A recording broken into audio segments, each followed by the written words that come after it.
Good evening. Thank you for joining us for the Waterboro Selectmen's meeting. Everybody would rise for the Pledge of Allegiance.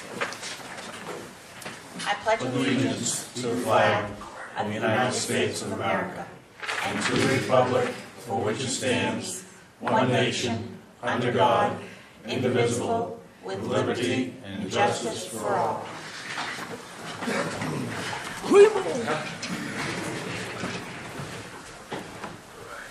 Okay. Under announcements this evening, I'm sure that probably most everybody in Waterboro has heard by now of the missing 15-year-old boy from North Waterboro. His name is Jaden Dremza. He's been missing since last Thursday. There's been quite an extensive search for him that involves hundreds of volunteers, Maine Warden Service, the Sheriff's Department, the State Police.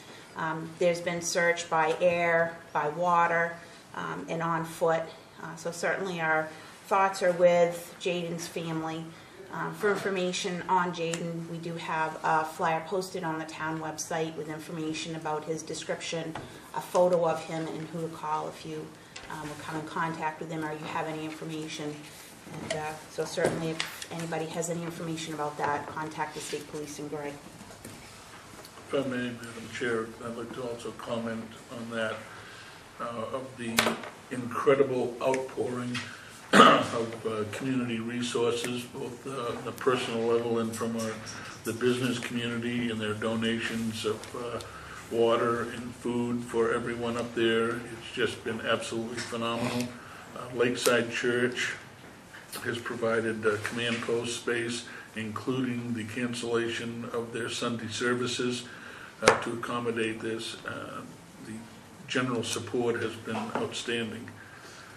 And from not only the local people, but as you mentioned, from statewide, there was search and rescue teams from all over the state that came down here. I know I saw the Waterboro unit there, and as well as a number of other ones. The U.S. Coast Guard and their helicopter were active.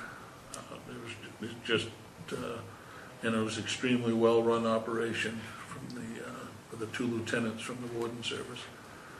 Yeah, the Lakeside Community Church actually changed their service and had it at Friendship Park outdoors. They're pretty responsive people. That church has done some great things, and this was one of them.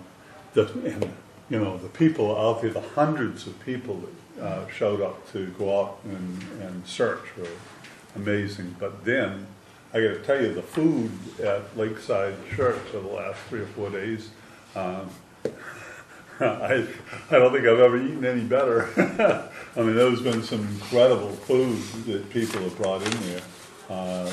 So that people have just been amazing.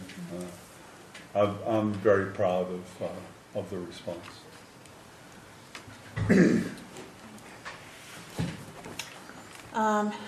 Nothing else under announcements, additions, or deletions to the agenda. We do need to delete E under new business, discuss vote to add a question to the annual town meeting warrant for the ambulance. We are beyond the 30 days that allows us to do that, so we'll have to remove that. We have no appointments. Hearing a delegation? None. Under correspondence, we have Representative Libby's newsletter. We have the warrant called the RSU 57 budget meeting, which is going to be on May 20th, which is next Tuesday. We have the EcoMaine recycling reports, the Planning Board public hearing notice, and the Assessor Agent May calendar. That brings us to reports and staff initiatives, and we have our Assessors Agent Jerry Daigle to discuss, vote some abatements, and report on delinquent personal property taxes set for collection. Very good, thank you. Well, good evening all. Memo should be in your hand, dated May 8, 2014. These are the annual year-end abatements that come before the board. July 1st is the start of the new fiscal year, and we're trying to get rid of these old accounts that kind of gather in the computer. the 8 abatements that you have tonight will equal $4,195.46. And there is on hold an additional 8 of the same variety, those that you have tonight that will come before you at your next meeting on the agenda. And those have a value abatement of $1709.37. So, I did not flag the first abatement, which was a computer. All of the others are pretty much. Do you want me to start with the first? Yep, go right through. 1449, that'd be Mr. Moody. What we have here is an error that we found that was from our fall tax billing problems we had. And his land value boosted to 105.7 when it should have been 65,000, and has been that amount for since 2008. And the abatement amount is $544.24. Okay. Any questions? We'll just go through them all and do one Okay. motion at the end. 1450. This is a mobile home that was moved out of Twin Pines Estates. 9 years of unpaid taxes, which was not caught until Sharon went and did her review of old taxes. And the abatement here is the amounts to $1,638.21 for the entire period.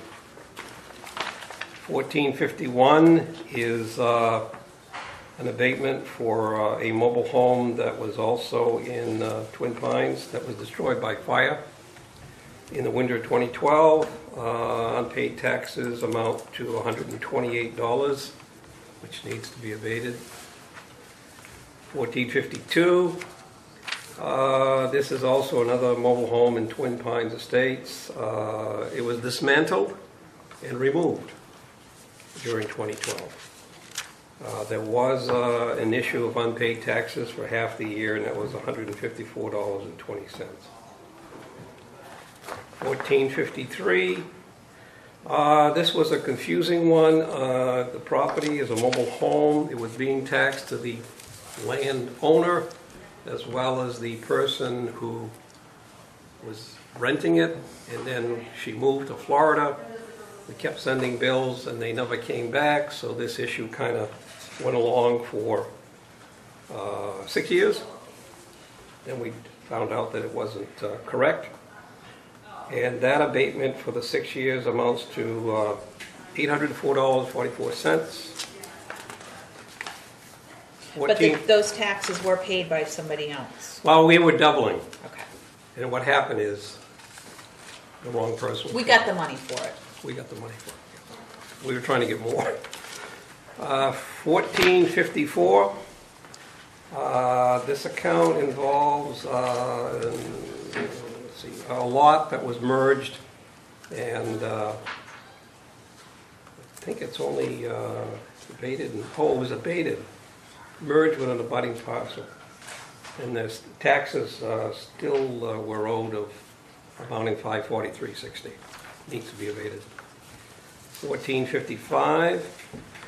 A small piece of land that 3.9 acres. I think this one was almost a 100-acre parcel. There were two of them, or one large one, and this little piece somehow just got missed out, and as you can see, the tax is $36.83. 1456. Nature Conservancy is an exempt society. And this one was the code for some reason. I think the computer problem also entered some codes. This one had been exempt right straight through until this past year. All of a sudden the code just disappeared and it got taxed. So that error is an abatement of $345.94. Okay. Any questions? Yeah, I got one. Okay, on 1450, Yep. You said that was not caught for 9 years. But let me explain that a little bit. What happens is when we know there's a mobile home that leaves the park, for instance, we will delete the account, it disappears. And what happens, the taxes that go with it are also been not deleted, the account's deleted. It's not as visible as, it's only visible to the tax collector when she goes through and looks for these kind of accounts. So it's not as visible as one would think. You're saying there was nothing there to collect taxes on after that No. first year? Anything else? Yeah. And then on 1453, it was a double billing. 6 years, you sent out bills and there's no reply. Wouldn't that tip something off that maybe you ought to look into it? Yeah, again, it'll stay on the assessing side and get billed every year until we are aware or made aware that there's a problem. Sometimes these things they don't come to surface. So there's nothing to trigger, this tax hasn't been paid for 3 years, maybe we ought to look into it? I mean, nothing, no bells ring on the computer, or, There's no flag. no? No. What Sharon does is she'll go through a series of bills she knows are old bills or know there's been a transfer, but there's no red flag. Go ahead. Gary? Oh, I'm sorry. I think the reason it didn't come up on the foreclosure list is because somebody else paid the taxes.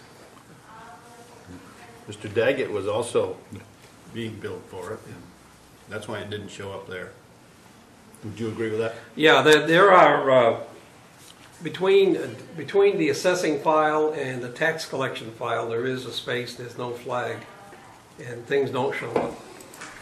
In the records, in the trail records, the taxes were paid on the property.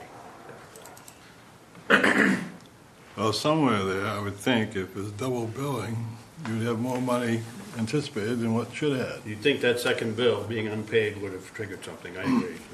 And sometimes the folks themselves, this is also a flag we'll get from the taxpayer. All of a sudden, the taxpayer will realize that there's something not right. Other times it goes to the mortgage company. Other times somebody else is paying the tax. It's not always a clean, simple thing. Wouldn't it show up as a lien? Mobile homes don't get liened that often in this, or we haven't been in the past. But the taxes were paid.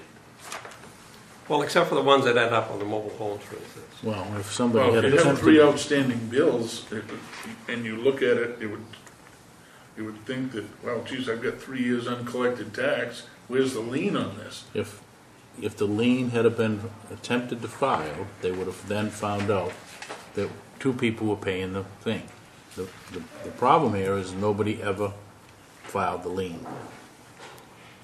Well, would it not be wise to do so and maybe resolve some of these things, even though it costs us, I don't know what it does for a lien, but I don't know, it just seems like the system is lacking in several areas here.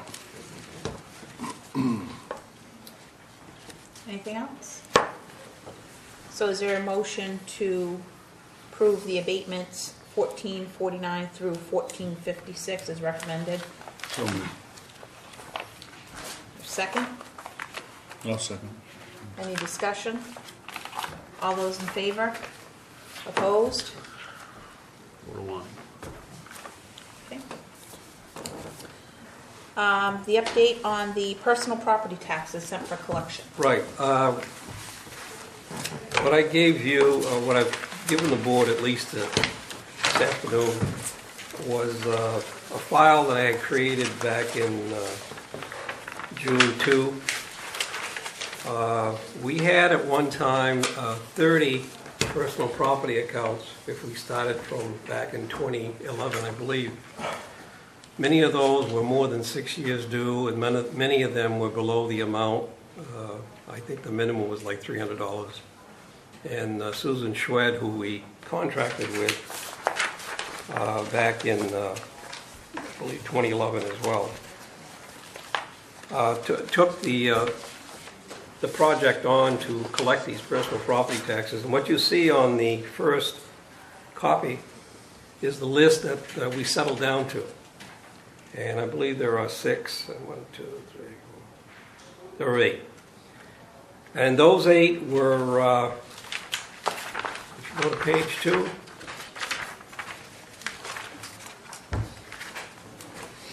this one was produced in June 2011.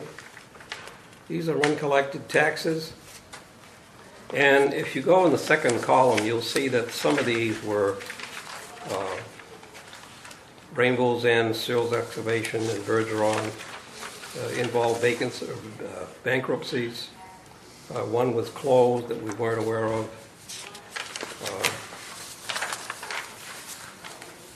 The total of uncollectible taxes at that time was $40,649. And Susan Swed, the attorney, from various methods to try to bring this to court, spent $658.59. The uncollectible taxes at that time were 3 businesses, and that amount was $33,500 out of the 26 to 30. The last and final, which is in Excel, dated 11/28/2012, is pretty much what we've come up with as the final. 1, 2, 3, 4. 4 of these accounts, one has since closed and gone bankrupt. We collected from 3 a total of $8,659.89. The attorney settlement was $2,615.67. So what we've attempted to collect is we ended up with the $8,659 from the original $40,000 that we thought we were going to collect. And that's the end of the settlement we did. We have not done any more transactions with Susan Swed. I'm not sure if the contract is still valid. I don't think we had a time limit on it, but we do not have any other personal property accounts going that way. They are coming though through the board for abatements, not these, the new ones. Does that answer your question, Gordon? I'm curious if on 2 of these accounts, it shows that they were summoned to court, but it doesn't show any disposition as to what happened from that. Well, the first one paid installments. So he on his own, it ended up he paid more than what he owed based on the cost of court and settlement costs with the attorney. Is that reflected in that $8,000 figure? Yes. I guess I just don't see where, because it says town settlement none. Well, 11/28/2012, we did have, yeah, it says town settlement none. But he did agree through court and through Susan Swed that he would be making installments. Do you know if he's done it? He has. He has. The checks, we have copies of the checks on hand Okay. from Susan Swed.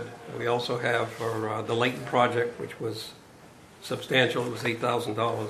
How about the Heath project? That shows. Which one? The Heath Village. That shows none, but there was a summons issued. I didn't pick that up. We did not get any, I don't believe we were billed. I'll have to go back on that one. They are not large amounts because I think we found out early on that it was not in the town's best interest to continue the procedures, especially when we knew. Go ahead. Wasn't that the one where it actually kind of came down to a question of who actually owed the taxes? Was it the current business owner or the previous owner? That was a question, but I think we had resolved that in talking with Swed. I think we found out that the money was owed by the proper owner that's shown on this list.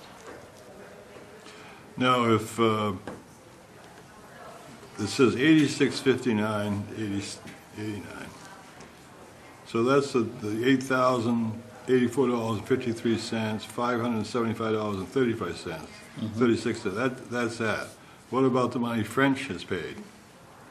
Oh, you know, hang on a second. I'm going to go back to French. French was dropped. It wasn't French that is paying, I'm sorry. It's Richard Thurgeon. He's the last one on the list. I mixed them up, sorry. Richard Thurgeon is the one that agreed to make installments, and that's what his, the French case was dropped, and the Heath case was dropped. And there might have been a serving of paperwork, but didn't pick it up on the cost. I don't know how that was. It was not significant. So is the 8,000 what the town will net, or is that 8,000 less the 2,000 we pay the attorney? So No, that is ours, and that's in hand. We have the checks. Gary? When were those dropped, Jerry? Do you know what year? I mean, the previous Board of Selectmen actually did what we're doing tonight? I'm not sure I understand the When you question. say the French and Heath Village were dropped, what do you mean? During the process of going through the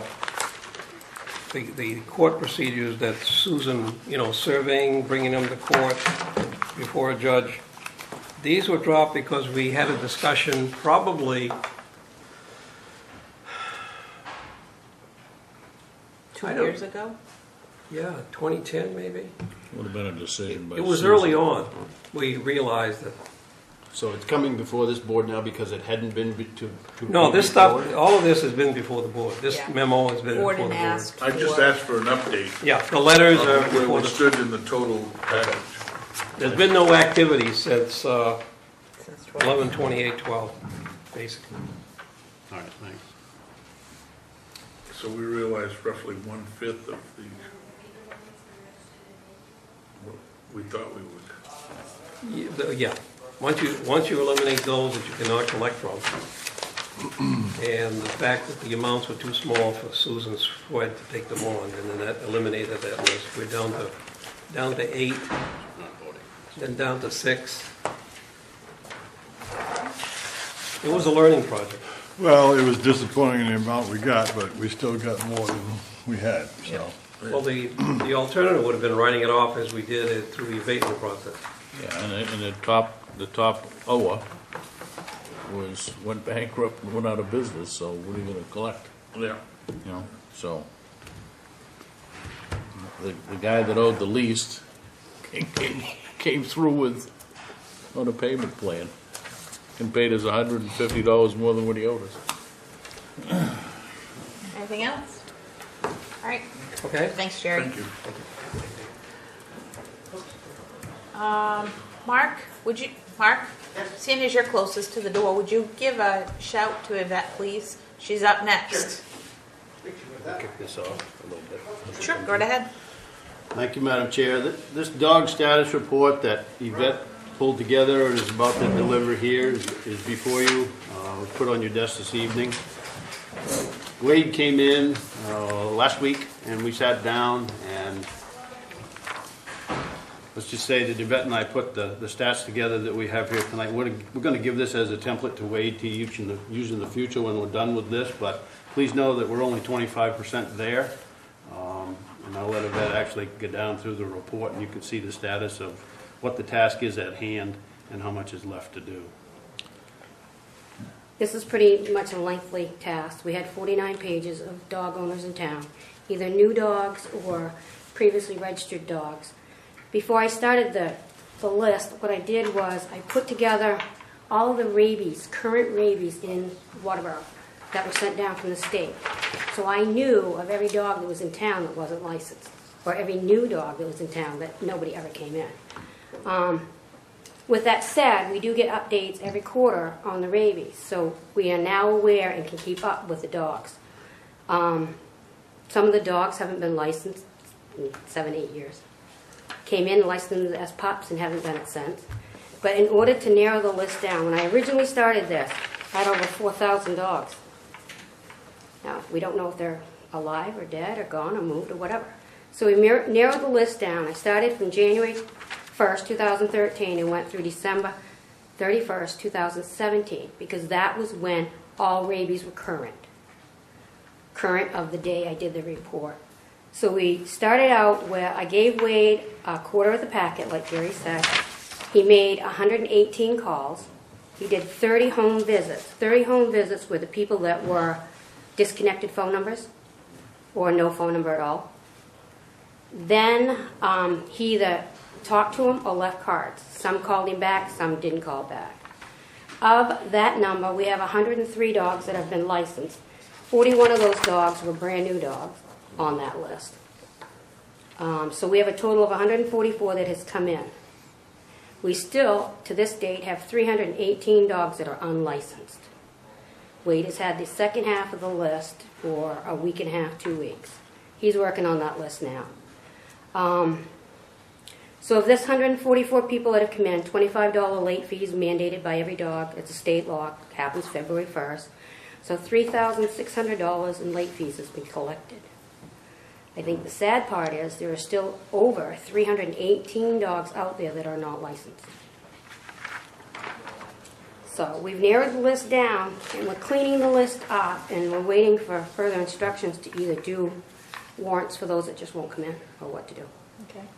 With the late fee, do we keep that or does that go to the state? ACO funds, yes.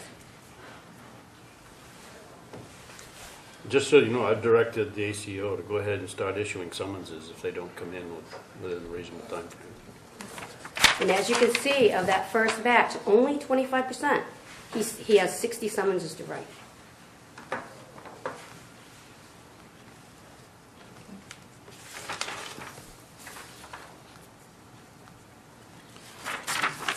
I think the whole idea is to get the dog list cleaned up. There should not be this many dogs unlicensed in town, ever. And we haven't had the opportunity to move forward with any kind of list since I've come 3 years ago. So this is the first time we've had any direction to be able to move forward and say, we're not going to put up with this, we need this done. It's a law. Okay. Any questions for that? No, I think it's on the right track. It'll take some time. It does take a lot of time because, I mean, he spends 2 or 3 evenings a week calling. On weekends, he'll call if he doesn't get anybody. Some will respond, some won't respond. And then they go and do it door to door. That's very time consuming. Are they issuing the summonses under the state law or under the municipal ordinance? State law. Okay, Is that better? yes, because it makes a difference on who prosecutes. If it's a local ordinance, your town attorney has to prosecute. If it's under the state statute, then it's the district attorney's office. Has Wade been... We got advice from the district attorney's office, and we got advice from animal welfare in Augusta. Good. Yeah, so that we could follow the process accurately and not doing it right, so that somebody can come back and say we didn't do it right. So we've been chatting with them quite often. Yeah. Well, under the state statute, it'd be a stronger case. Okay. Now, the district attorney's office has been cooperative, or going to be gives cooperative in it- the prosecution of these? He gives us what to do. I can't say they're cooperative. They just tell us what can we do in the line of the process. We know that we can write all 60 summonses and drop them off at the courthouse. Then the next thing is going to be watching Somebody's those. got to sit there all day long while they're being. No. If they need a trial, then the district attorney's office can, Wade would be on call, and they can call Wade in if they need to go to trial. But what we have to make sure of is we're putting the teeth into this. For the first time, we need to make sure that the district attorney's office is going to carry through and is actually going to put these cases forward and impose the fines. I know. So that might be a great call from our town administrator to the district attorney's office. I know that when we called animal welfare as to the process to be able to follow through with this, he said we could write the summonses out and take them to the courthouse. The courthouse will notify all of the people that we wrote those summonses as to which day to come to court. The date will be on the summons. Yeah. But they also get a certified letter from the court. That's the best I know. Yep. That's all I know. I don't know how the process works. So It's do like you a know small what- claims thing. Do you know what a fine would be, just to maybe scare some people into $50. coming in and registering their dog? Or- $50 is the minimum. Is it, okay. And if you don't pay the fine, then the state can suspend your driver's license, your hunting license, any registrations that you have or whatnot. No, Wade was under the impression the fine could be up to $150 at the court Minimum level. is $50. Okay. So it can go higher, particularly if it's not a first offense, but at minimum, it has to be $50. And technically speaking, they could issue a warrant on that for favor, pay the fine as well. Arrest warrant. Arrest warrant, correct. So it's Or if quite they don't serious. show up to court. Well, that'd be a failure to appear warrant. Yeah. Good. Any questions? No, but I think if it gets to the point where this really needs some attention, I think posting the names on the town website of those people that have unregistered dogs might help. Oh, it goes in the town Maybe, warrant. maybe a little bit of, Little, Then this There year, was way too many media, pages. yeah. some of the Nobody's dispositions come in. that, Nobody's you know, come in and people say, are being oh, I saw my arrested. name in the book. They would see their name in the book for the taxes and they don't come in. So, I mean, unfortunately, we didn't because of the Well, when a amount. kid's name starts showing up in the arrested column. That's when people are gonna, and when people understand, because Wade has been given exclusive orders to let them know they need to come in and do this within the 10 days that he gives them, or that we can write the summonses. So it wasn't like, okay, I'm gonna tell you when I write the summons, I'm not gonna write it. Yeah. We are gonna do it. We have the instruction now to do it. Yep. So, Okay. All right. Thank you. anything else? You all set? All set, thanks. Next, Code Enforcement Officer Mark Mitchell for discussion vote to schedule a public hearing for the amendment to the Zoning Ordinance Article 7, Table 1, and Section 3D regarding dogs. Regarding docs, thank you for the intro. This past winter, the planning board, at my prompting, discussed possible changes to the section of the zoning ordinance that deals with docks. We've spoken about it last fall here at this selectmen's level. What we came up with after a public hearing that no one spoke at or came to, we came up with 2 amendments that are in that piece that was provided to you folks, where we've extended the length from 15 feet to 40 feet, and we've eliminated the need to get a permit from the town for a dock, because no one has ever gotten a permit from the town, as far as I can tell. And there are 40-foot docks all over the lake, and with good reason. With a 24-foot pontoon boat, you really couldn't use a 15-foot dock with 8 feet of it on the sand. 40 seems to be a length the planning board felt good about and voted unanimously for these changes. So I'm here to urge you folks to schedule a public hearing so we can amend this dock ordinance soon. Okay. So is there a motion to schedule a public hearing? Yes. Is there a second? Second. Any discussion? All those in favor? Okay, so Christina can take care of, we're gonna go the 27th? Does that give you enough time to post it, whatnot? All right, so May 27th, be here. Thank you. All right, Thanks thank you very very much. Moving on, Selectmen's reports. We'll start down this end. David? Nothing. Dennis? Just a couple of things I guess I'm concerned with.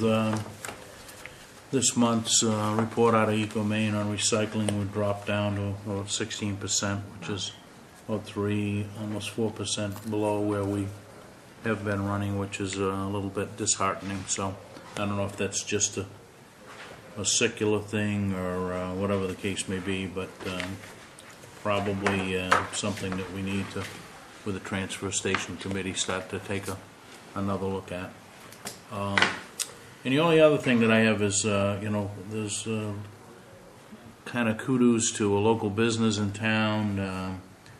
For those of you that don't know, in the old bank building or over in the post office building in South Waterboro, there's a dance center over there, and they just held their annual recital, and filled Thornton Academy auditorium twice for 2 shows because there were that many people that attended. And so very, very successful. The sad part is that we have a policy here in RSU 57 that they can't rent the auditorium here. So you would hope that if you had a successful business in this municipality or even in the district, that you would be able to use district facilities to host some of those events. But evidently there's a policy not to lease those properties out. To private business? I guess to private business, I mean, we have used it. yeah, we've used it, but that didn't seem to hesitate or deter the fact that they could lease Thornton Academy's auditorium. So anyway, just Thornton Academy is a private, classified as a private school. understand that, but you know there are other.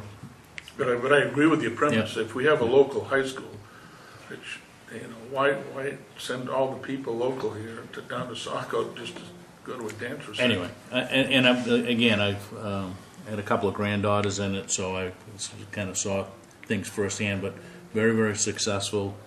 Disappointing that we had to drive to Saco to go to it, but it's another thing. So Were you on kudos to stage them. also? Pardon? I had a little tutu on. Excellent. I did the Zumba with David. There we go. Moving on. Why did I open my mouth? John? Community Garden Club plant sale is on Memorial Day weekend, Saturday. There's going to be all kinds of vegetables and flowers available. There's going to be the first Waterboro Photo Day, where people are going to be encouraged to take photos around town for a 24-hour period on July 12th and send them into Town Hall, and we will select a group of pictures, display them, and put them on display for the upcoming year. And I'd like to thank Benefit Savings for funding this program. Now, are you saying the pictures can only be taken on July 12th? On July 12th. That's it? Is one day in the life of Waterboro, and the idea is from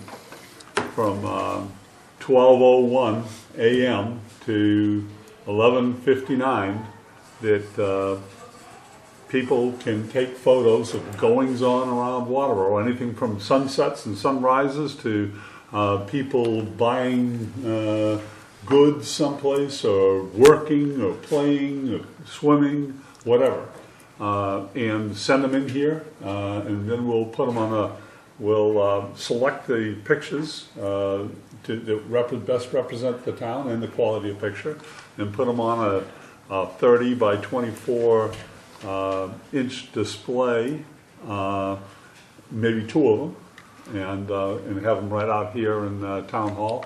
And I think also Benefit Savings wishes to display it. We'll put it on down there too. So they gave us $500 to run this program, this project. I'm very grateful. May I ask why one day, John? Excuse me? Why one day? I mean, why not take... Well, it's actually the idea came from what I'd seen down in Philadelphia, and they had the Philly Photo Day, and it was kind of the goings on in Philadelphia during that day. I guess why the one day is it just depicts a day in the life of Waterboro. We might do it again, possibly in the winter time, so you get a different view of the town.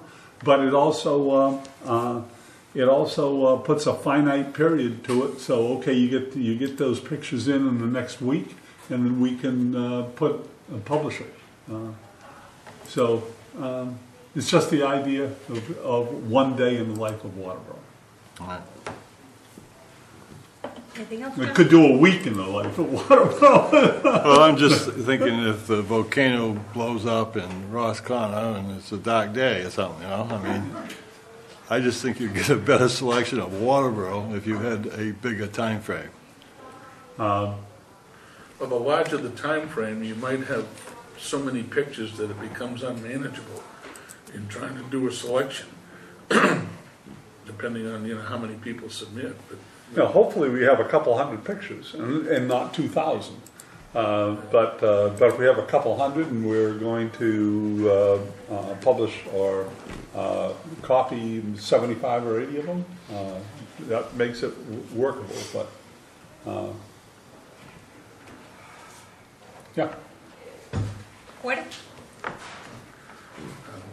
nothing I get really is, it's National Police Week, so if you happen to see the local contract deputy, you can wish him well in his daily rounds. Last night we had the 12-town group meeting here. It was strictly a forum for the 3 candidates for the Democratic ticket for sheriff.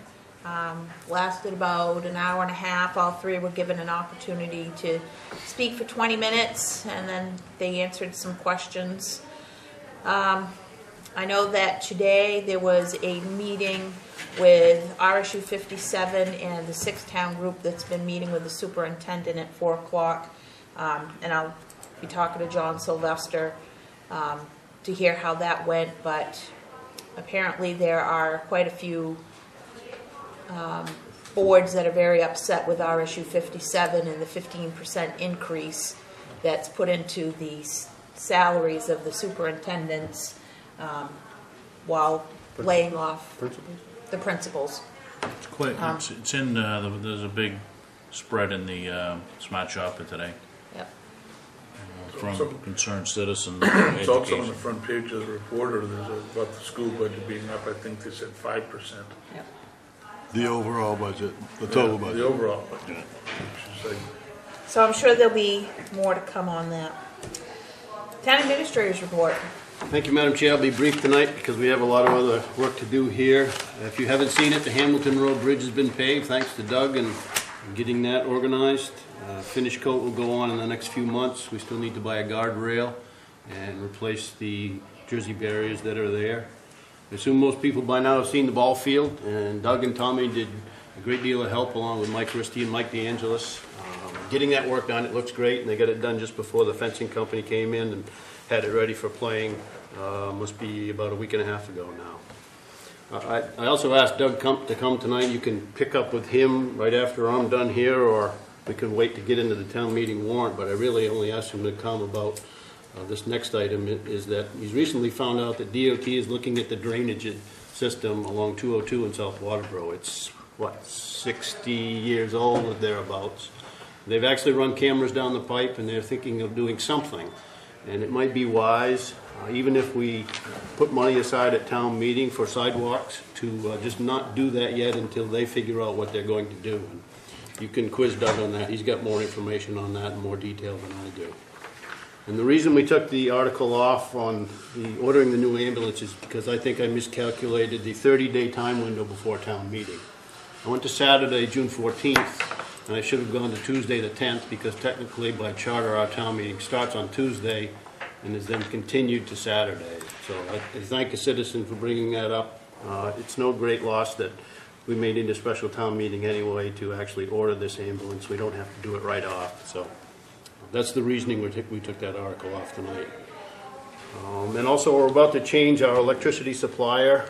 I really didn't like being on a variable rate contract. I don't know how we ended up there, but we were paying 23 cents a kilowatt hour.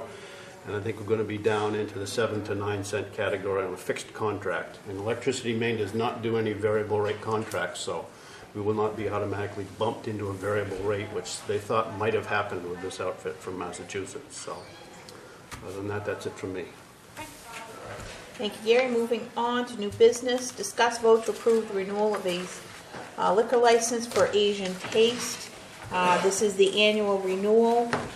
Christina has Checked with the Sheriff's Department, there's been no complaints, and we also have inspections that were done by Code Enforcement and the Fire Department, both recommending approval.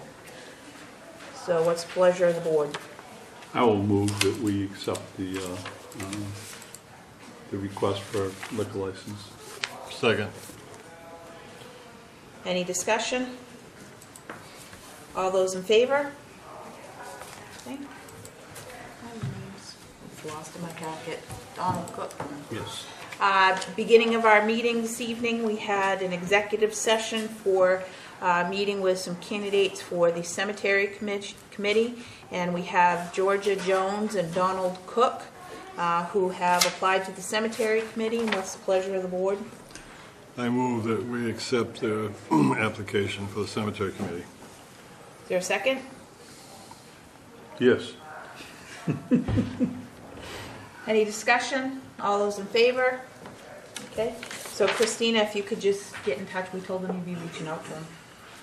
For the record, Madam Chair, I'm abstaining from that vote. Okay. Next on the agenda, discuss vote to appoint the EcoMaine representative. Dennis asked that this be put on. His representation for the board expires this year, so we need to appoint or reappoint a new representative for EcoMaine. So what's the pleasure of the board? I move that we reappoint Selectman Abbott to that position. I think that he's done an excellent job. I don't see any reason why we should change horses in the middle of the stream right now. Second. Any discussion? Well, my Oh, sorry, Dennis. other comment, and Gary and I have talked about this, and I think we need to follow this motion with appointing Gary as the alternate, because I think both of those drop off this month. So if we're going to send him a letter, we'll send him a letter saying that I'm the prime and he's the alternate. Doesn't matter to me one way or the other. If Gary would prefer to be the prime, then that's fine. But we've had that discussion, so we'll keep the status quo for the time being. Anyway. For another year. For the purpose of moving this along, Madam Chair, I'll amend my motion to include that provision. Okay, And I accept that. great. Any discussion? All those in favor? All right. Next, discuss vote to sign the warrant and notice of election calling for the RSU 57 budget validation referendum election on June 10, 2014. So what's the pleasure of the board? What if we don't sign it? I don't think we did last year, did we? I know we discussed it. I don't know if we did. I think Did we? I think the discussion was that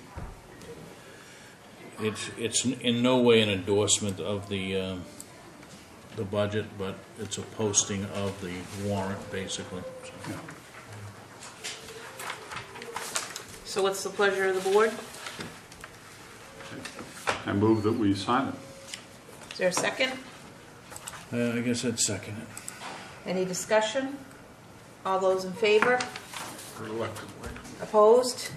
No opposed, okay. I'm sorry, excuse me, were you? 5-0.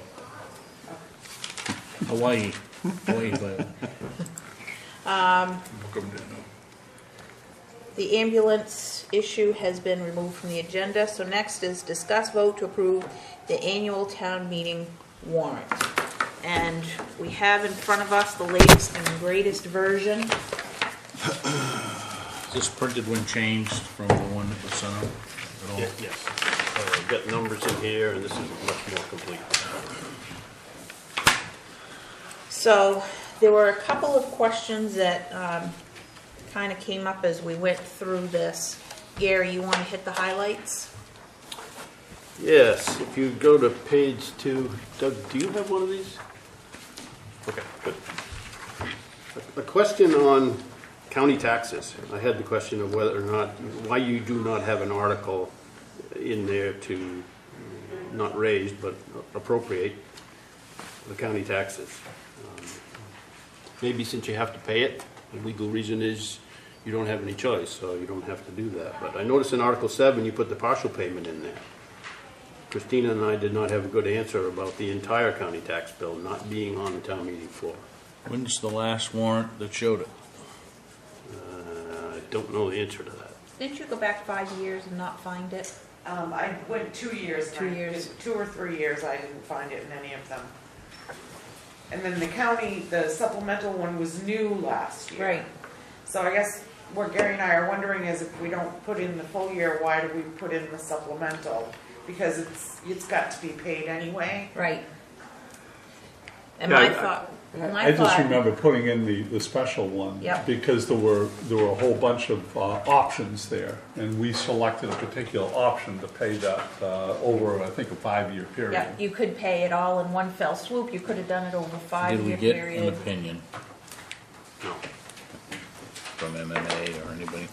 Well, if we have to pay X number of $1,000, I mean, you have to raise it somewhere, right? I mean, you No, gotta it's have. part of the tax commitment. There's no way that you can send a tax commitment in. It's on the tax commitment sheet, and the different scenarios I gave you a couple of weeks ago, believe me, the county taxes were on that In sheet. there, yeah. So, Yeah, they're both of them were. Yeah, they're on the. And I was kind of thinking, well, we don't put the school, we don't vote to fund, the schools in the warrant. So wouldn't the county taxes be like the school? We have to pay the school. I we remember. have to pay the county. I remember a number of years ago talking about this, but I, for the life of me, can't recall all of the ins and outs. Well, which would be better for the public education, in other words? I mean, if we had an article where we raised it, would the public know more about county taxes than if it was in amongst? They have no say. I know they have no say, but they, out of At least 600,000 we're raising, they know that 200,000 is for the county, it's not municipality. Do you remember something, Doug? Well, your question about the differences, the school taxes, the voters approve to spend the money. They vote to approve it on their own article. Yeah. So that authorizes the town to expend it. I believe that years ago, we used to have an article, used to say a sum sufficient to pay the county taxes. We never put a dollar amount in there because we never knew what the dollar amount was. We used to put an article that's referred to as sum sufficient because technically, in order to write a check, you've got to have authorization from the taxpayers, even though you've got to pay it. And we're not going to have the amount in time to print on the warrant. Well, we can do it, an estimate. I mean, it's 4 1/4, that's what I've estimated. Madam Chair. I see it in 2000, it's lumped under unemployment compensation, social security, insurance, Medicare, county tax. It's all lumped together. What article is that in? What number? Article 11, 2000, year 2000. He's 3 years before what you. Yeah, but it was in with social security. I would think, it was sitting, I would recommend, make a call to MMA tomorrow. Find out their recommendation. If it should be in there, then put it in there with the estimated number that it's gonna be. I mean, we're gonna put it in the tax base anyway. So, What if they say it doesn't matter if you put it in there or not, you're paying it? I mean, what do you If feel is the best policy? I personally feel I'd like to see it somewhat transparent. then let's put it in there. I don't have a problem with I agree with Dave. I agree. I think just for pure it. So informational let's purposes. put it back, put it in there. Okay. We will, If they vote no, I'm not sure what. What do you do if they vote no? You're still gonna put it in the tax? so if you don't have any objection, I'll put it in as part of Article 7, but splitting that amount from the 6-month amount. Yep. Okay. Backing up just a little bit on Article 6. There's no, you didn't put the amount. Did you want to explain that? Right. In Article 6, I'm well on my way, probably 80-90% there, of actually having that amount. I think you've heard me tell the story before.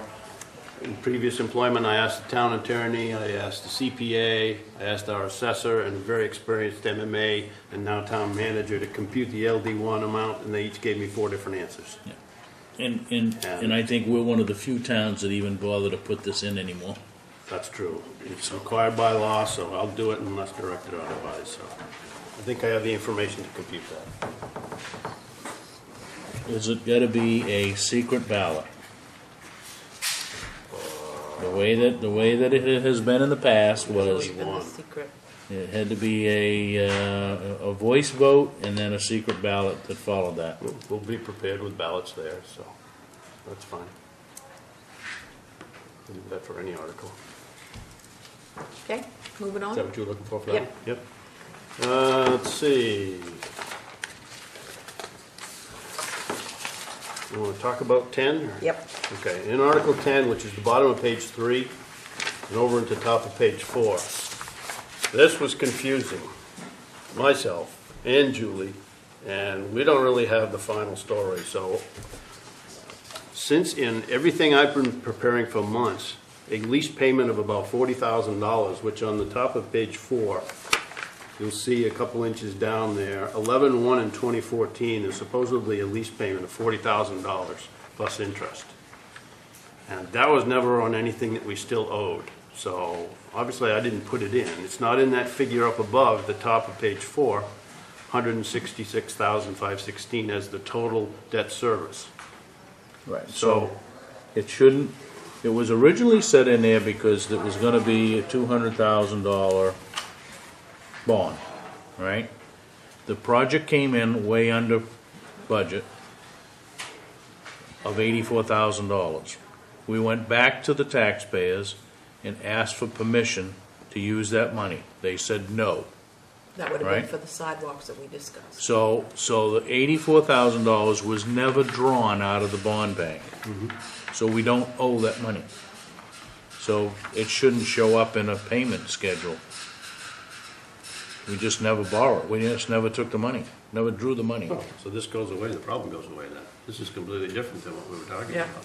But is there still this issue of this 39,000 though?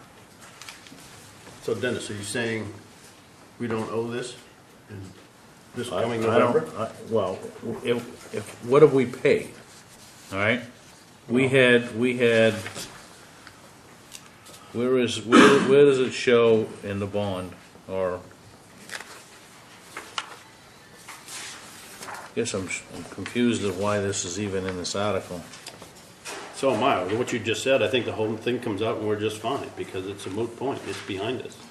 Well, that was 2 years ago, wasn't it? That was more than that. Was it? Yeah, more than that, it's when they did the West It's Road. 2009. But it looks like we still have a payment due in November, right? Right, Of what? 39,000. 40,000. 40,000 plus Okay, so- 416 in interest. So is that, but $84,000 was the money that was not used out of the bond bank. We never drew that money. So we don't owe them, we don't owe it back. We would have drawn that money had the voters allowed us to use it for something else. We Dennis, chose not to do that. I thought we did take the entire, when we originally No, took the you bond, we just- took the you- whole thing. We had a commitment to borrow, it's like a line of credit, I guess you'd call it, right? You can pull up to that amount out of the bond bank. But we never pulled that $84,000, to my knowledge. If we did, it's gonna be sitting in an account somewhere. Because we had the discussions about, do we use that money to pay down the bond? Well, in essence, you use the money because you didn't ever pull it. So you do pay the bond off early because you didn't pull 200 and some odd $1,000. But we didn't take it and use it for No, something else. No, we had thought we wanted to, and the voters rejected that. Okay. but I thought we had pulled the whole thing. I don't believe so. And Julie should show that. Wasn't this discussed We with didn't the pull the whole auditors? thing. The 39,000 is the balance between the original bond amount less the 84,000. Right. And it would seem as though if the payment was $40,000, that this should already been paid off. I guess you'd have to go back and say, how many payments have we made of 39, almost $40,000? Well, it's interesting, the present status, the debt service account is $37,000 over budget in payments out. 37 over? Yeah. So we made a payment that We shouldn't have. We shouldn't have? Yeah. It appears that for this fiscal year we're in now, that 40,000 or thereabouts was not in the amount appropriated. But where, Last June. where in this Article 10, does it even show this commitment? Doesn't. So what is this, We may have it what too. is this comment even doing in this article? It was from history. I mean, we brought it forward to ask questions because we didn't understand it. Well, it should have been in the debt service. There was a bunch of debt service, right? There was the debt service that was on this building, the fire department, it was all in a separate article. That was all paid off, right? 2 years ago? This was added to that. We had wanted to use that extra money in the bond issue as to help secure the grant for the sidewalks Right. on Old Alfred Road. Right. And the And that got taxpayers defeated. said no. They wanted to use that amount to Pay down. buy down the debt. Right, and in essence, you buy it down because you never borrowed it. Yeah, yeah. Well, unless you think otherwise, I was gonna recommend we take this note out completely and do the research we need. And since we might very well have a special town meeting this late summer or fall on an ambulance matter, if we needed to clean something else up along this line, we could do that. Because right now, we don't have the information to completely address this now and put that $40,000 back in on town meeting floor. And I don't feel confident about putting it in there if we might not need to. It's not a part of our audit, huh? The audit shows. Everything's part of the audit. It's all zeroed out for the West Road bond. Right, so I don't believe that we owe anything. The West Road bond was, in Article 9 of last year, showed West Road bond 0. And the West Road bond 0 of interest, 0. And that's because I think it was, but I don't see how we could owe, what did you say? 39,000. This year's I 37. mean, that's exactly the way that it shows.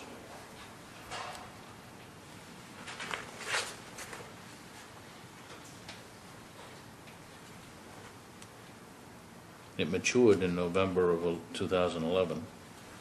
Well, there's two ways to get the information: go back on our own books and then go to the bond bank. But you'll find that the auditor is saying it's paid off. Yep. That's the chapter, sorry. So, all set to take Take that it out out. for now. All right, we'll delete it.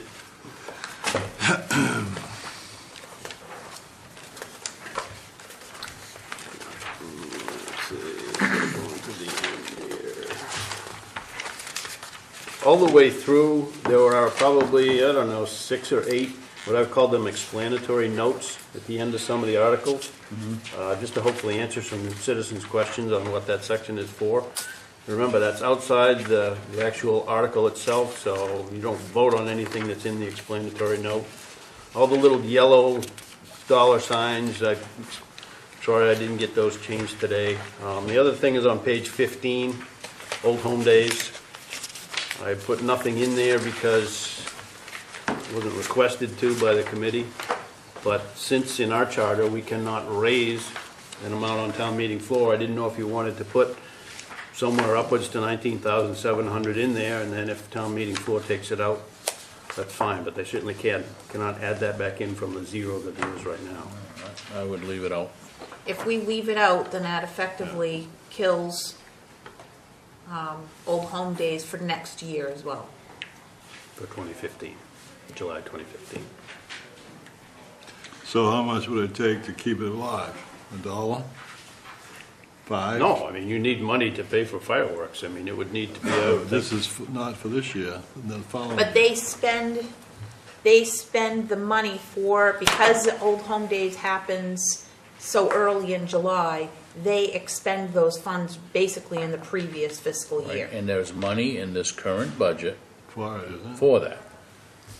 that ends Aren't they 7,000 over? less than 60 days.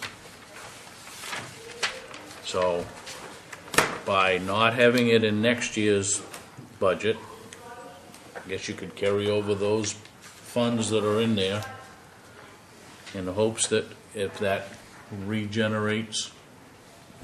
Can you carry it over and have it designated as such? Sure.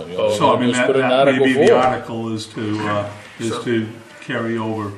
Let's go back and then amend Article 4 to carry it forward. I did That's not what I do would that. do. Let's see. You're not gonna raise any money in fiscal year 15, but there's nothing that says you can't carry over the money, Yeah. especially if it's an Article 4 and it gets approved, then that money would get carried over in case Old Home Days starts, or there's gonna be a 2015 July Old Home Days. Okay. What's the balance in the account right now? Nothing. Huh? You Because gotta I look at- think you that gotta look part at of the the revenues. funds is the money they make off the booth rentals and everything else, Right. which is put into that. And the fireworks. So they're pay that gonna, up so front. if we don't appropriate What anything, that to what they're gonna have a deficit to start off with. Because they would not have been able to raise that money through booth rentals and concessions and all That's the other revenue. things that they have. That's right. Right, there was an expectation of $5,000 in revenues, okay, so where's the expenditure report? I have one dated May 12th right in my hand, and there's still the 19.7 in Yeah, so there's money in there, for Old Home Days. It hasn't so been in the spent. expenditures. Spent right? 2,500. Okay, so there's still that balance. Oh, it was transferred out. It was Where transferred out. to? Why'd it get transferred Transferred to out? where? Oh. Oh, it just went to a number different account 93. line. Yeah, Oh, but that's in the negative now. that should have been, last year's, listen, last year's town meeting warrant, It was 19.7? what article was it? One of the first. Article 33, last year, it was $19,700 raised or appropriated, $14,550 from surplus and $51,50 from revenues. So for a total of $19,700. Now, there's not gonna be any revenues because they're not holding it, so they haven't started to collect any revenues. But what was appropriated out of surplus still gets appropriated out of surplus. It's designated out of surplus. It would have to be moved, or So is it the wish of the board that we'll add the Old Home Days to the carry forward list in Article 4, and then take this article, which is Article 34, and delete it?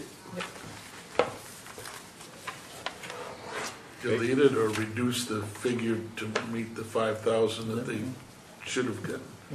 Is it what? is that mine? This? Oh, no, I'm sorry. I'm sorry, I didn't. Should we delete it entirely, or should we just reduce it down to 5,000? Well, right now it's 0. If you leave it in Article 4 to carry any balance forward, that's all you can do. Okay. Well, your question is whether or not you want to raise some more in this, in Article 34. Well, they're gonna be, won't they be operating from a $5,000 deficit because they don't have the revenues? They're not gonna spend any money. There's no Old Home Days. No expenses.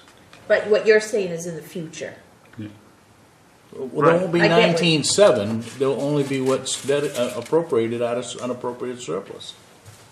But So I think it's- what Gordon is saying, should there be $5,000 in there to make it whole? So if there's a 2015 Old Home Days, they're starting with that 19.7, and they're not, because they're not gonna have an opportunity to bring in revenue.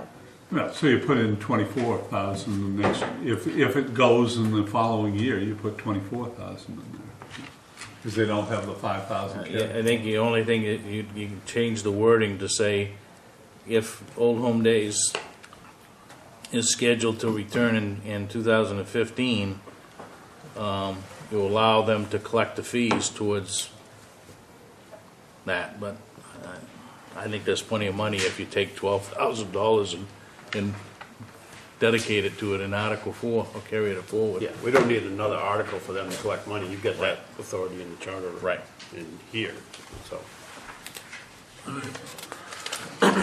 Okay. Can we go back for a second to contract deputy? Which is what article on page one? 32, on page 14. The explanation note is increases for new patrol vehicle to be paid over 3 years at $10,000 per year plus contractual costs. I thought that we were not gonna own this vehicle at the end of 3 years, it's just, We don't still have to pay for it. so at the end of 3 years, we're not gonna be paying for that anymore? Correct.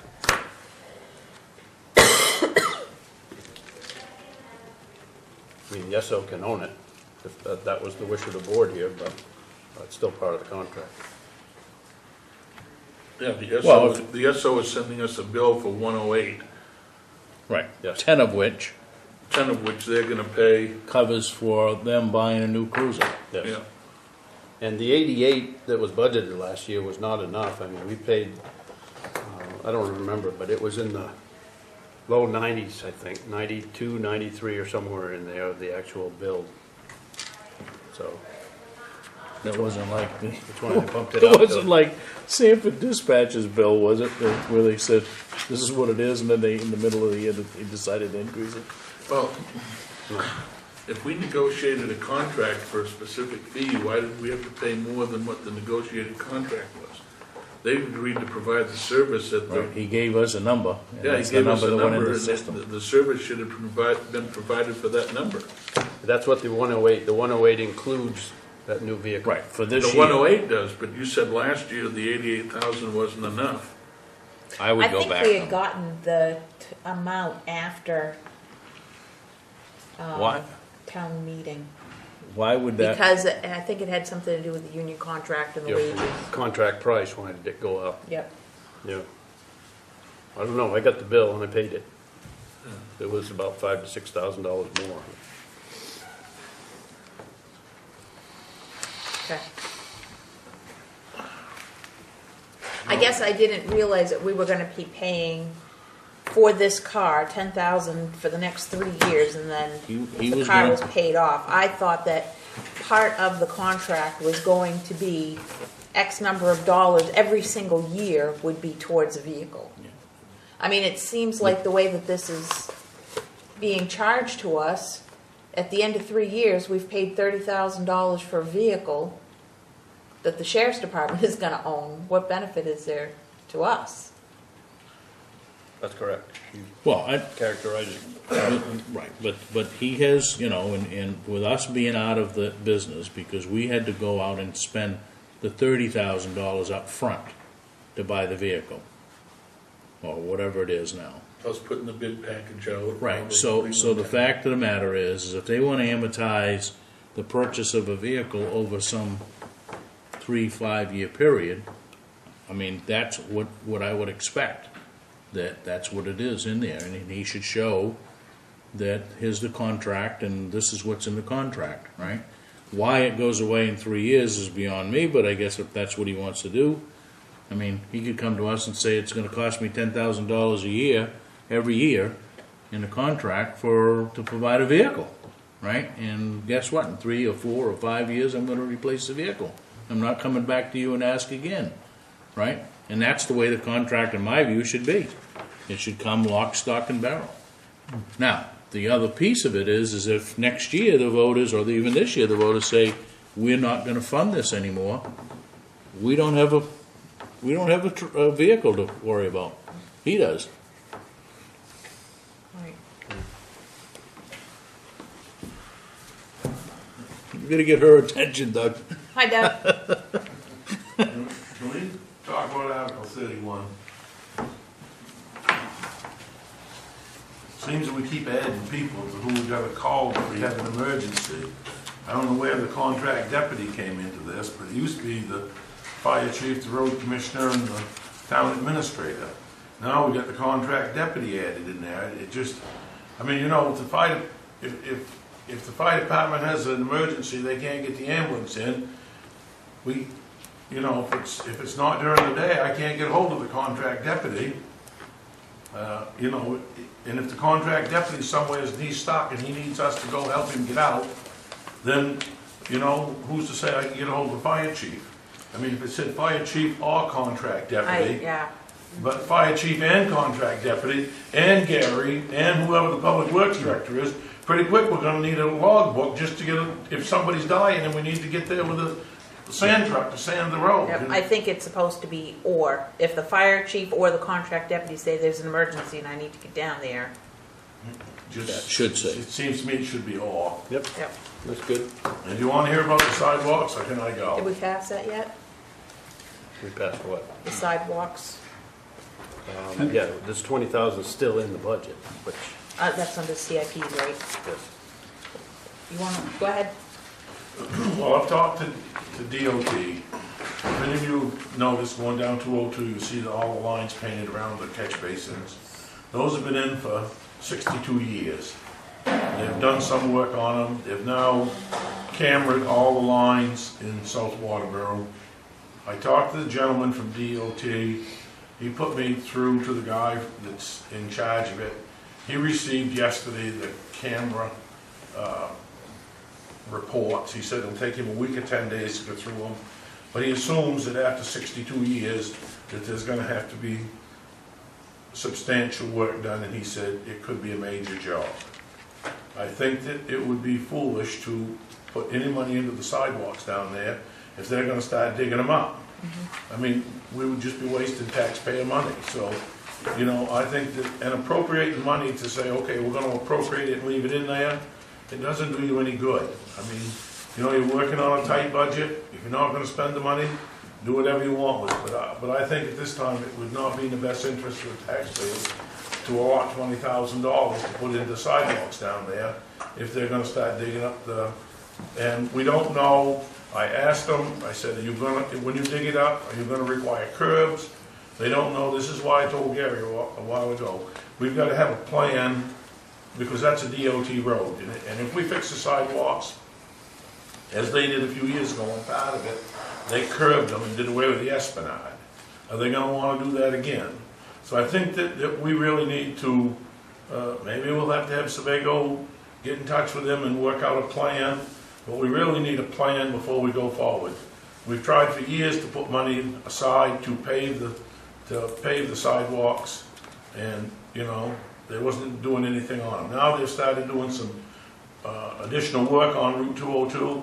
I think it would be ill-advised for us to spend any money on them at all until we know what the state's going to do with the road itself, and especially that drainage could dig up a lot. It could destroy a lot of the.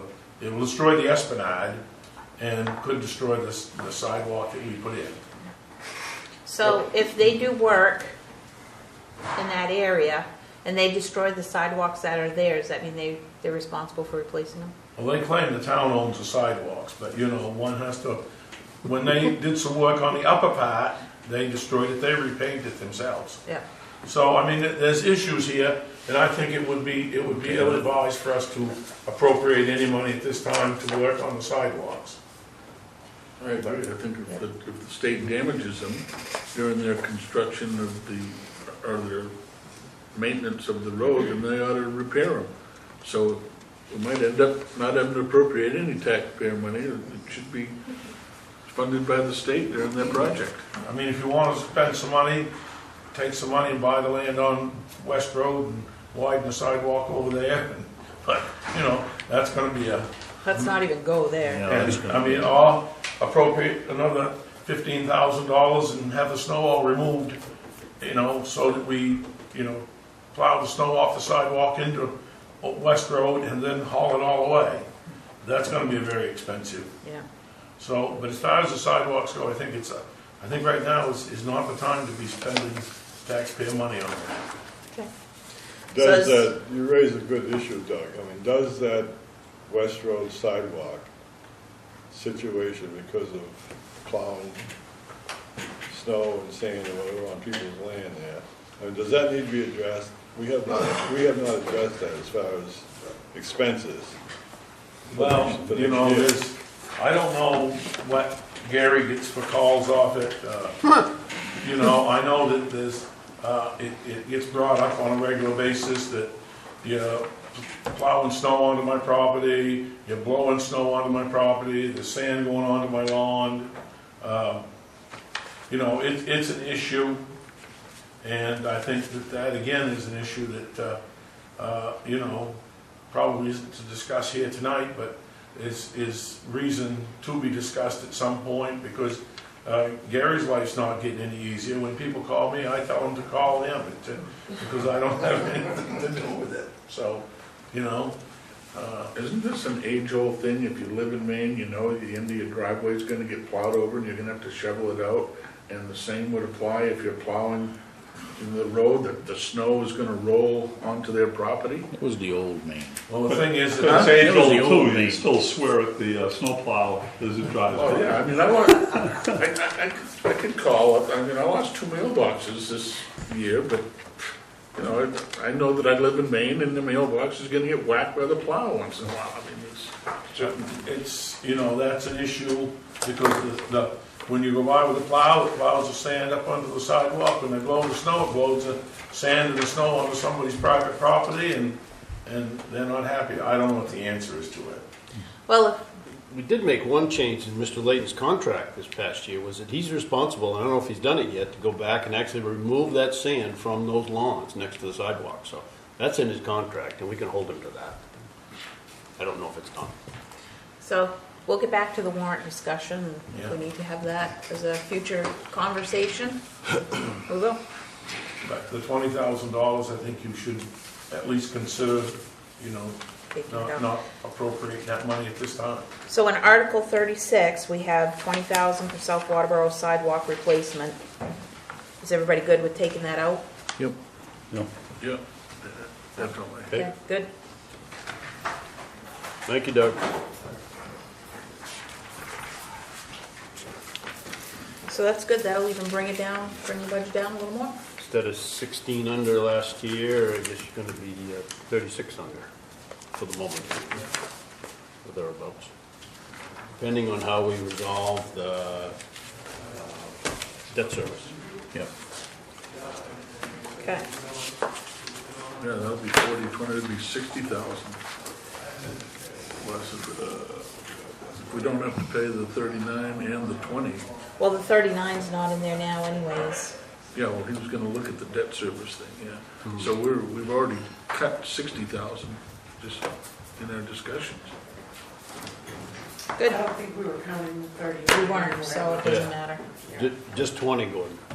Just 20? Yeah. Well, what if we would've had to pay the 39 though? Then we wouldn't have a flat budget. That was never in my debt service calculations. I didn't think we Oh, owed okay, it, so okay. I'm hoping that we don't owe it. All right, yeah, well, I don't believe we do. I have nothing else. All right. You've Any answered my other questions. comments on the warrant? So the changes that need to be made would be in Article 7 to include the taxation on all of the York County taxes. I'll split them out. 6 Split months 'em and out. 4 years. The Article 10, we're gonna take out that whole highlighted piece about the debt service. And then in Article 36, for Article 34, we're gonna do the carryover in Article 4 for Old Home Days and remove Article 34. And then in Article 36, we're gonna take out South Waterboro sidewalk replacement, $20,000. Want me to leave the text in there and just leave it at 0? Maybe stimulate a little repeat interest? Yeah. Okay. Okay. Anything else for the warrant? So For we, me. okay. So with those changes that I just mentioned, would there be a motion to approve the annual town meeting warrant? So moved. Is there a second? Second. Any discussion? All those in favor of approving the warrant with the mentioned changes? All right. 0, thank you. Next, discuss vote to approve spending up to $6,000 to replace a failed septic system at 779 Secocas Trail. Gary, you want to talk about this? I do. I'll tell you right off the top, philosophically, I don't think you should do this because you're gonna open up the floodgates, and I don't think the town should be a bank. I think the septic system is the owner's responsibility. I do understand that people get in circumstances that they can't afford to do this. This lady is certainly in that. However, I don't think it's the town's job. No, didn't we hear just the opposite of that a couple of years ago? I mean, I thought, Well, when there was money, maybe, from DEP. Yeah, but you also gotta take into account the fact of, the health and welfare of the neighbors or whatever the case may be. So I think that has to play in here, and if there is a dire need to resolve the issue with raw sewage sitting on the ground and kids in the neighborhood and everything else, then I think the town has to take action to say, we're gonna go fix this one way or the other. In this case, I think we're being requested, right? She's asked for this. A contractor told her, well, call the town, and maybe they'll put a system in for you. The contractor's his only concern is where he gets his money. Yeah. So I think unless there's some Extenuating circumstances. some circumstances that say she absolutely cannot afford this, and we do indeed have a health issue, and we need to see proof from her that she's made due diligence to fund it herself. She's had a site evaluator do a new design to the tune of $300 or $400. She's paid that. I think she would, I've talked to her twice, and I think she can prove that she has poor credit. I take her at her word for that. I asked her about a home equity loan, and she thought with her credit score that she wouldn't be able to secure a home equity loan. That's about as far as I got on the phone with Ms. Lovejoy. Well, I think until there's proof that she has no other means and she hits a brick wall. well, should we have the health officer go down and look at the situation as far as, Oh, Mark's been down there he took this picture. I mean, they're using their system minimally, I guess, and I don't know if they have a porta potty there now or not. I mean, he didn't see anything bubbling up. He didn't ask to have the toilet flushed repeatedly or a bathtub full of water drained. That's lime in that picture for obvious reasons. We haven't had an inspection done with a camera, but it's obviously not working. Whether it was installed poorly or it's just filled in, I don't know the answer to that. I don't think we should get into the loan business. We're not a bank, and the only way we'd do that is if, and again, it's not saying I can't afford it. It's you say, okay, you're not going to be able to live in that house after such and such a time unless this is fixed, and then they actually leave the home. Then the town fixes it, but otherwise it's their problem. Okay. So is there a motion in there somewhere, The John? the motion is to deny that. Is there a second? I'll second. Any discussion? Is this individual working?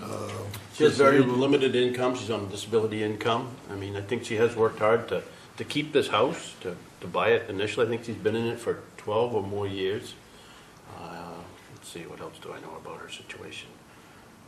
There's not a lot of other income, from what I know, coming into the household right at the moment. I think there's one other adult that lives there. Nancy Johnson does know the family to the extent of the work. I think it's on the margin of making too much or not enough to qualify. She doesn't have a whole lot of money. I do believe her in that. Gordon, do you have a question? Yeah, with regard to general assistance, that would be anything regarding that would be confidential anyway by statute, so we wouldn't really be able to delve into that too much publicly. But on the issue of the paying for the septic tank and then issuing her a separate tax bill, didn't we run into that same general issue with payment plans on back taxes, and we were advised that we should not enter into those type of financial arrangements? So that would be my concern, is entering into that arrangement again after we've been advised by MMA or our town attorney not to engage in that practice. Or am I talking apples and oranges? No, I think you're spot on. It's the same, It could be very similar. same idea. Any other discussion? So we have a motion to deny the request, and we have a second. All those in favor of the motion to deny? Okay. Thank you. Moving on, we have no old business. Under other, the minutes of the April 22nd, 2014 regular meeting, would entertain a motion to approve those. So moved. Second. All those in favor? Under pending decision, we have the town charter change to establish a public works department. Gary, I'm gonna guess you've been busy with budget and warrant. Pretty much, but still moving along with that, increasing clarity, and if we get through a town meeting prep, I think we can pull that together. Have interested people at both the laborer end as well as Public Works Director. And my goodness, you folks are going to be busy tonight signing all kinds of documents.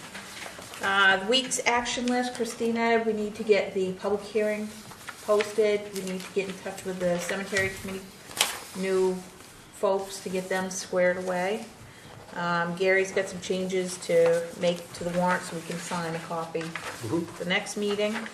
And, We'll get you in here. okay. Discussion of agenda items. Some things we've kind of had sort of hanging about is John wants to have a discussion about Parks and Rec Advisory Committee, so we can have that on the next agenda. Maybe Mike, if We you have a could kind of Parks and hang Rec ordinance in the town of Waterboro. It's going to be difficult to dissuade that piece of reality from anything else that we do. I would just skip it. I just picked up a third amendment, we're all set. I got a quorum. Well, I think Talk about John, it if you want, we have an ordinance. yeah, I think we're gonna talk about it because John had some different ideas. I So talked with we can always Mike a change little the bit about ordinance. it, is you have a pool of people with various interests. Right. And you don't have a monthly meeting, you can Right. use those people for, Yeah. as consultants. Yep. And you may have older people that are interested in programs for the elderly, and then you have parents maybe interested more in the basketball and the rec program. Okay. That done. So we've got that on there. We'll have the public hearing. Taken care of. Split updates taken care of. We still need to, the planning board asked us to have a discussion about cisterns. They've done as much as they can do, and they wanted to get some feedback from us on financial responsibility, so we can have that discussion. Should have the fire chief present for that. Yep. Philosophically, you gotta go all the way one way or all the way the other way in Yep. terms of who's in to fix these. I think we kind of talked about maybe, and I meant to get it from Mark today when he was here. I think we wanted an update on Lada Auto Sales, where that sits, and the properties that he sent notice to about cleanup. Gary, you should still be working on personnel policy stuff and getting us an approved vendors list for a purchase order policy. So I think that gives us some stuff for our next agenda. Anything else? If we can get off topic just for a moment, if you don't mind. Can we just finish agenda and then get Yep, off go topic? ahead. I Christina? think there was something, when we talked about the purchase policy, there was another amendment, I think Dennis, you could, or was that the approved vendor list? That was the approved vendor list. Yeah, Okay. Yeah. so we need to get the approved vendor piece with it. No, there's not to solve it, but I mean, you know, are the people insured, do they pay state sales tax? I mean, those are all the things that I think you have to ask. I mean, there's a lot of people that would like to think that they can be a vendor of a municipality, but they have to be operating as a business, right? But that list was wide against all Yeah. disciplines, wasn't Right. it? Right, but there should be some criterion for, you know, so Joe that's working out of his garage decides he wants to be a supplier to the town, but he doesn't pay taxes, he's not, doesn't have insurance, those kind of things. I'm not sure that those are the folks that we want to have as approved vendors. Some may even require bonding. Items needing signature are the minutes of April 22nd and the RSU 57 document Gordon has that. that Gordon has now. Reminders, Wednesday, May 14th at 10 a.m. to noon is Senator King's outreach meeting here at Town Hall.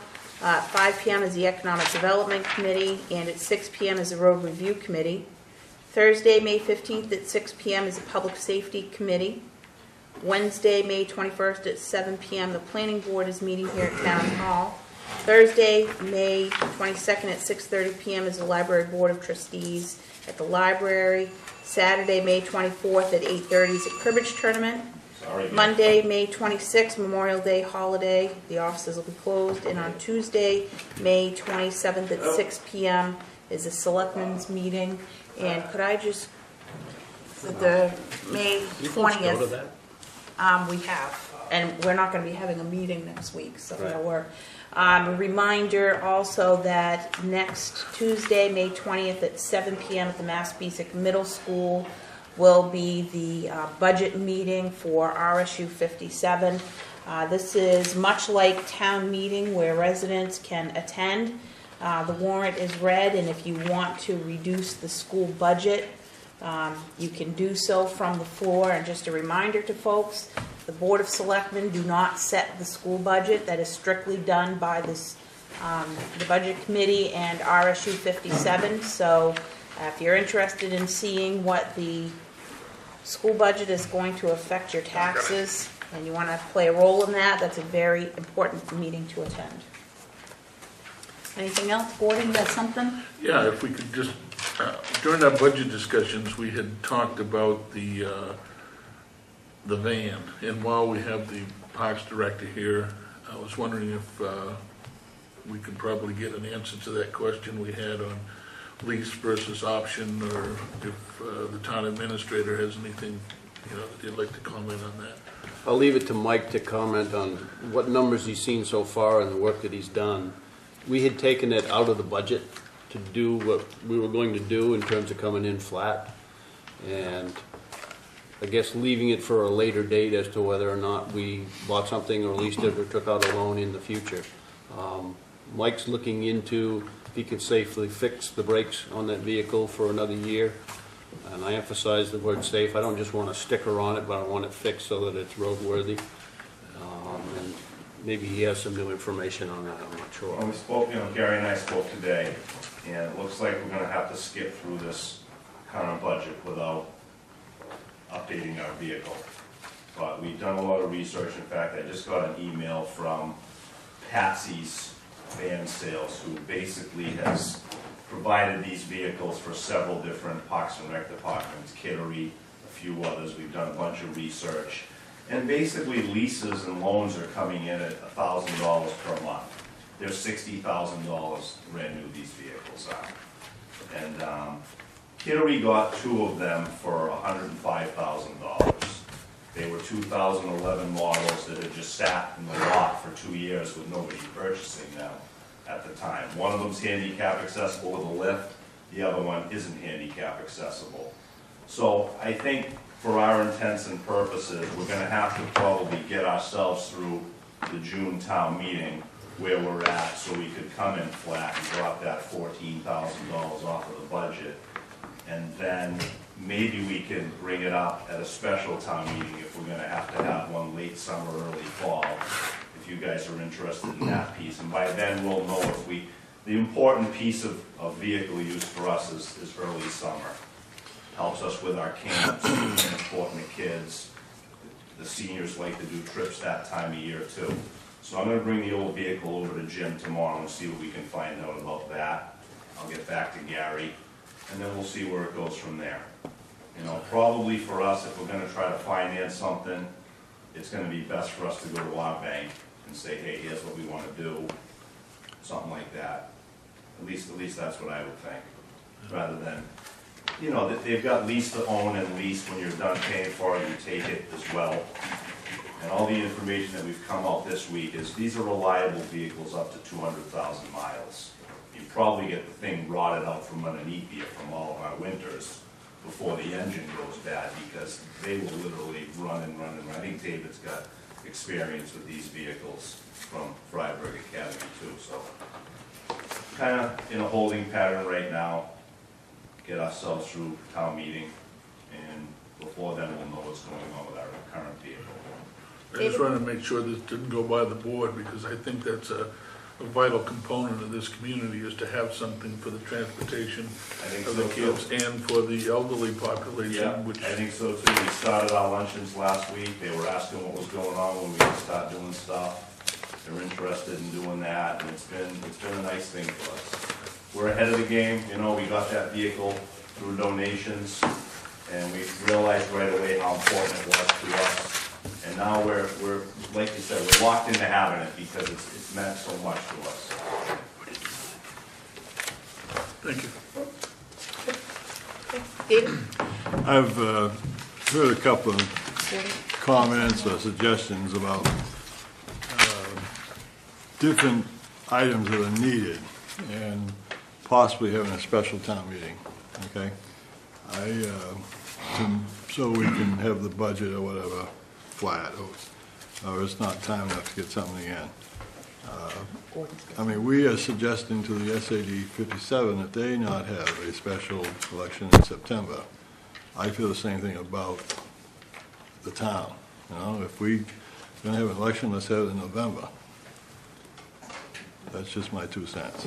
I think you're right. I mean, if we're truly gonna make a move to go to a new unit or a couple-year-old unit, there's no reason that we can't put that out to referendum. I would rather us vote I agree 100%. We're gonna have a special, I would do it whenever we have a general. Let everybody get involved. That's the true tell. To Gary's, we have had very few special town meetings here in the last 6 or 7 years, so. That's I think good. that's something that we don't prefer to do, so.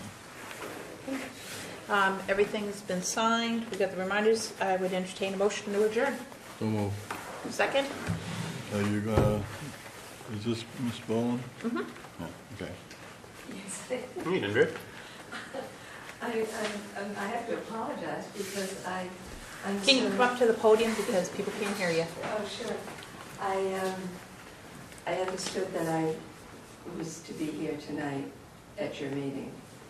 And I was out walking today, and I had somebody else on the phone talking to me about another meeting at 7 o'clock. And by the time I finished my day, I had your meeting scheduled for 7 o'clock in my head. So I apologize for not showing up at the appointed time. And I really had just wanted to have the opportunity to say hello to you, but I can come back another time. You've had a long meeting, and I don't want to take a lot of your time. My intention was just to introduce myself because I'm running for the state senate here, and I thought those of you who didn't know me that it You're would. there. You might as well say hello. Well, hello. Hello. And what areas what towns do you cover, Andrea? Well, as you may know, the Senate district was redistricted. And so now it includes Sanford, Waterboro, Shapley, Limerick, Newfield, Parsonsfield, and Cornish. So there's quite a lot of country, rural in it, and I have a lot to learn. But I'm excited about running, but I know that I have, quite a contest on my hands because I have a primary with John Tuttle, who has been in office for 30 years. And I just have some issues that I think are particularly important that I've been working on, and I'd like to get them finished up. And I've spoken with some of you before at the 12-town meeting about the problems about the electric grid is one of the things I've been quite concerned about, the vulnerability of it. And that legislation was able to pass last year, and it was the first in the nation of that kind, and Maine is actually being seen as a model and of protecting the grid against these extreme solar storms and electromagnetic pulse devices, which could take it down for 6 months or more, even years. So that's a particular one that nobody else works on, and I've got a team that helps at a national level team. But just a little bit more outspoken, I guess, to some of the special interests that I see taking hold more and more in Augusta and influencing the policy that is trying to be brought forward there. And I'm very concerned about that. So I myself have brought a few pieces of legislation that met up with quite a lot of resistance, and they had to do with really consumer protections and public safety particularly, and it was troubling basically to have the people's best interests sacrificed to big special interests. So those are the kinds of things that I'm kind of concerned about. I'm pretty outspoken. I'm more the moderate to progressive end of the Democratic spectrum, and my opponent is the conservative end. And anyway, I'm just a little bit more scrappy, I guess you might say. But I'd like to say that I speak up for the people and not the powerful interests, and that's where I keep my focus. I like to always think when we're going through some of our discussions, what would the discussion be like if I was sitting at the kitchen table with my mother and aunt and a couple of friends, and it would be a little different sometimes. But as you know, there are a lot of people in Augusta and a lot of interest to represent, so we try to work across the aisle, get the best things done that we can. And I just had some materials I could leave you if you were interested. I don't need to pass them out to you. One of them shows the list of pieces of legislation that I authored in this last session. One of them is a little bit about me, and one of them is a bit about that concern I have about the electric grid, because it's a solar storm of a 150-year nature, and it is 100% probable, according to all experts. There have been major national studies on it by NASA, NOAA, Oak Ridge National Labs, all of those. But they have had no success in getting something done in Congress. So I brought something to at least protect Maine's grid, and all the focus switched up to Maine. Could we perhaps design a filter that would just force all that solar rays onto Washington? I mean, that would take care of our whole problem. Well, there'd be an awful conflagration if that happened. But the good news is there are protections, and that's what we're moving towards now. Yeah. And they're inexpensive. So if the protections were put on to protect the major transformers, the huge $10 million transformers, 200 to 400 ton size transformers, and it were billed out to the ratepayers, the costs are estimated to be about $1.50 to $2 per year per household for 4 or 5 years to get them installed.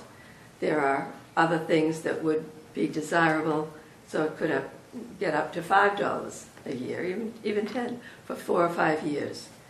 And that sounds a little unbelievable, but it's old technology. It's been around for a while. It's basically, in the first instance of protecting the transformers, it is in the nature of a surge protector that is attached, grabs onto it, circles it around, this is in layman's terms, sort of circles it around through this device and grounds it away so that the transformer isn't hit. And of course, what it does, one other thing that's exciting about this is if Maine is seen as committed to a secure electric grid, that is very attractive to sophisticated companies that really are dependent on uninterrupted power. That can be a life or death thing for them. There's also the fact that the federal government, the Department of Defense, is planning to put a missile defense site in a location on the East Coast. They're looking at 5 sites. One is in Maine. And one of the criteria that they're looking at is the reliability of the electric grid. So having that considered for Maine, it would be in Portsmouth, Maine, would also attract ancillary industry around that sort of site. So there are a couple of things there that to me look promising, from kicking off a whole new kind of an industry to protect businesses, key assets and all that from this kind of an eventuality. So that's, I know there are other things that everyone is interested in here. I serve on the State and Local Government Committee, and I have worked to try to get some better negotiating going between the states and the towns on road transitions back to the towns. I'm also on the Government Oversight Committee, and I've had a big focus on accountability in government. So those are the key points, and thank you for letting me share, even though I came at the appointed hour for someplace else. So I can just leave those materials here on the table, and you can take them at will. And just so there's no affront by any other candidates, Andrea did call and asked to be put on the agenda, and what we told her was that she could come in under hearing a delegation, so that any other candidates didn't think we were specifically inviting one candidate to come in and speak to us. So. Well, I figured I was kind of new on the block, so I thought I'd come and say hello and tell you what I'm about. So thank you very much for letting me. Okay. With that, motion adjourned. So moved. Second. All those in favor? Good night.